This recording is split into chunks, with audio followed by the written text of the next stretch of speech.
Hey, welcome back to 7 Minute Books.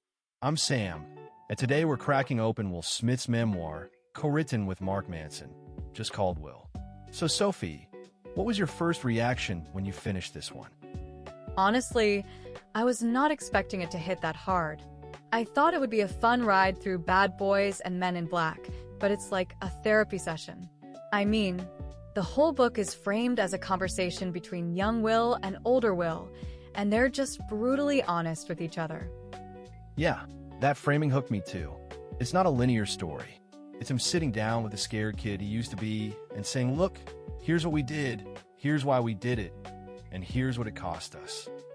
And the core argument is that his entire life has been a war against fear.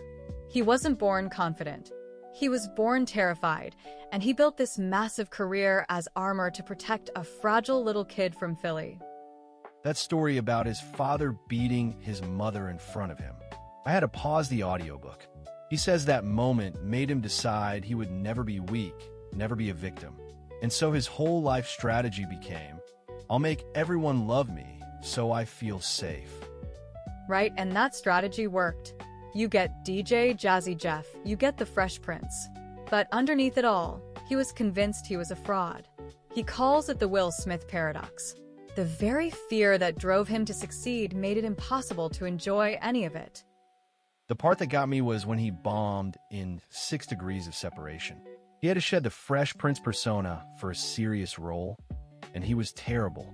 He describes it as complete ego death. And I thought, okay, this is where he falls apart. But that failure is exactly what forced him to build a real skill, acting, instead of just charming everyone.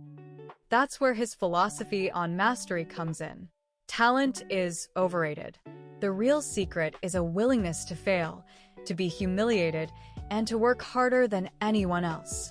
His mantra became run towards your fear, and he used that to play Muhammad Ali, a role that terrified him. Yeah, he didn't let the fear stop him. He used it as fuel.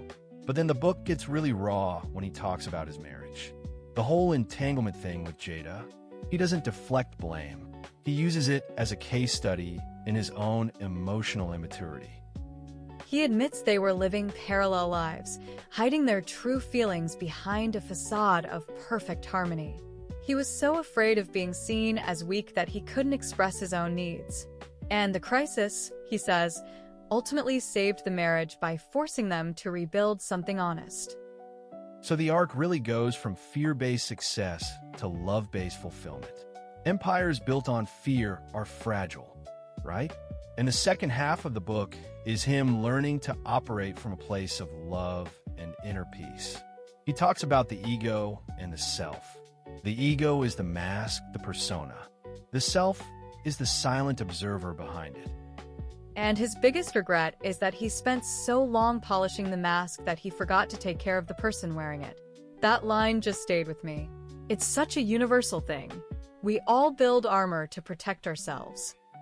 The most powerful section for me was his father's final illness. The man who terrified him becomes frail and dying, and Will chooses to care for him, not because he's excusing the violence, but because forgiveness is a gift you give yourself. By letting go of the hatred, he finally let go of the fear that had controlled him since childhood.